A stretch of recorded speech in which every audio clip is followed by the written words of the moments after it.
여러분, 또 체했나마 이런 경험 정말 흔하잖아요. 속이 그냥 더부룩하고 트림 나고 뭔가 이렇게 딱 걸린 듯한 느낌. 오늘은 그 백록담 한의원 초연승 원장님의 글을 좀 바탕으로요. 이 체함, 이게 왜 자꾸 반복되는지, 그리고 이걸 그냥 아유 체했네 하고 넘겨선 안 되는 이유가 뭔지 좀 깊이 이야기 나눠보겠습니다. 오늘 저희의 목표는요. 이 흔하지만 참 불편한 증상의 원인을 좀 명확하게 이해하는 겁니다. 네, 맞아요. 체했다는 건 기본적으로 음식이 제대로 소화되지 않고 위에 좀 머무르는 듯한 그런 불편감을 의미하죠. 명치가 답답하거나 아님 식후에 속이 좀 울렁거리고 태림이 계속 나거나 심하면 막 토할 것 같은 느낌까지 다양합니다. 근데 핵심은 최 원장님 글에서도 지적하셨듯이 위에 뭔가 정체되어 있는 그 불편감, 이게 포인트예요. 자, 그럼 도대체 왜 이런 불편함이 자꾸 반복될까요? 그냥 빨리 먹어서만은 아닐 거란 말이죠. 최현승 원장님 그래서 몇 가지 주요 원인을 딱 짚어주셨어요. 첫 번째가 위가 잘 안 늘어나는 경우래요. 위저부 이완 문제라고 하던데요. 네, 맞습니다. 원래 식사를 하면 위가 이렇게 풍선처럼 부드럽게 싹 늘어나면서 음식을 받아줘야 하거든요. 근데 이게 잘 안 되는 분들이 계세요. 위가 좀 뻣뻣하다고 할까요? 그래서 조금만 먹어도 배가 그냥 꽉 찬 느낌, 숨쉬기 답답하다 이런 느낌, 배에 음식이 가득 찬 느낌이 계속 남아요. 이렇게 표현하시는 분들, 이게 위가 음식을 제대로 수용하지 못하는 상태일 수 있는 거죠. 아하, 그러니까 단순히 많이 먹어서가 아니라 위 자체의 어떤 유연성 문제일 수 있다는 거군요. 흥미롭네요.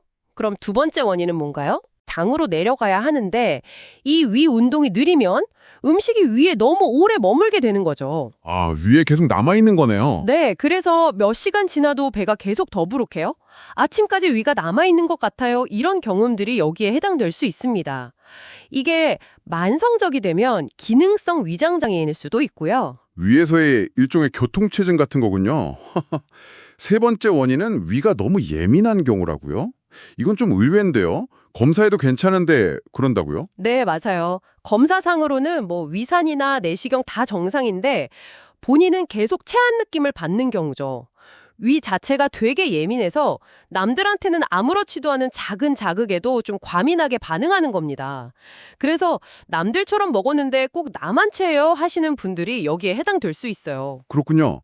그리고 네 번째, 이거 진짜 중요하죠. 스트레스랑 자율신경 영향.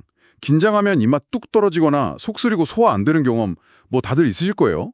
그쵸? 정말 중요하죠.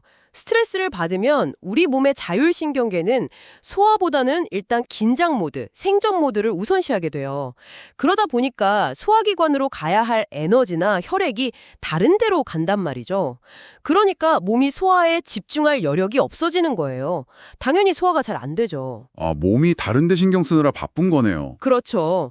중요한 일 앞두고 자꾸 체한다. 이러면 이 원인을 좀 생각해 봐야 합니다. 그리고 마지막 다섯 번째는 음식 종류나 생활 습관 문제겠죠, 먹는 습관, 탄산음료 이런 것들 다 소화 리듬을 깨뜨립니다. 특히 최 원장님 글에 보면 재밌는 얘기가 있는데 유독 고기 먹고 꼭 체해서 그날 저녁엔 아무것도 못 먹어요 하시는 분들이 있잖아요. 이런 분들은 지방 소화에 필요한 담즙이나 췌장효소 기능에 문제가 있을 수도 있다고 해요. 와, 정말 다양한 원인이 얽혀 있네요. 근데 원장님, 가끔 체하는 거랑 좀 주의 깊게 봐야 할 신호는 어떻게 구분할 수 있을까요? 그거 좋은 질문이에요. 가끔 체하는 건 그럴 수 있는데 이런 신호가 반복되면 단순 체함이 아닐 수 있다는 게 중요해요. 예를 들어서 소화불량이 한 일주일 이상 계속 간다거나 아니면 물만 마셔도 체한 느낌이 자꾸 된다거나 식사량이 줄었는데도 명치가 계속 답답하다거나 또 밤에 속이 불편해서 자꾸 깬다거나 이런 경우는 기능성 위장장애, 만성위염, 심지어 위산역류 같은 다른 문제를 한번 의심해봐야 합니다. 그렇군요. 한의학적인 관점도 그래서 잠깐 언급됐었죠? 비허, 기체, 담음 이런 거요? 네, 맞아요. 한의학에서는 이제 비위, 그러니까 소화기 계통의 기운 자체가 약해진 상태를 비허라고 하고요. 기운 순환이 잘 안 돼서 막힌 상태는 기체, 혹은 소화 과정에서 생긴 노폐물 같은 습담이 위장에 쌓인 상태, 담음이라고 보기도 한다고 소개되어 있죠. 중요한 건 한의학적 접근은 단순히 증상 완화뿐만 아니라 소화 리듬 자체를 좀 회복시키는 걸 목표로 한다는 점입니다. 몸 전체의 균형을 보는 거죠. 네, 정리를 좀 해보면요.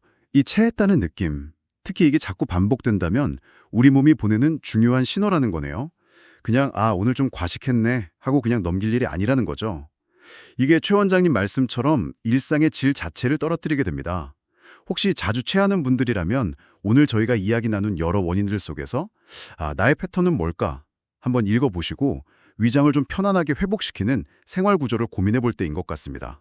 네, 맞습니다. 오늘 여러 원인들을 쭉 살펴봤는데요. 여기서 한 걸음만 더 나아가서 이런 질문을 한번 던져보고 싶어요. 증상이 나타난 후에 대처하는 것을 넘어서요.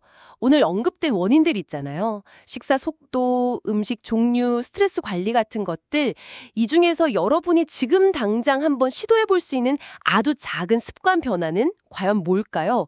불편함이 시작되기 전에 미리 소화 리듬을 좀 지켜주는 방법 말입니다. 한번 생각해 보시면 좋겠습니다.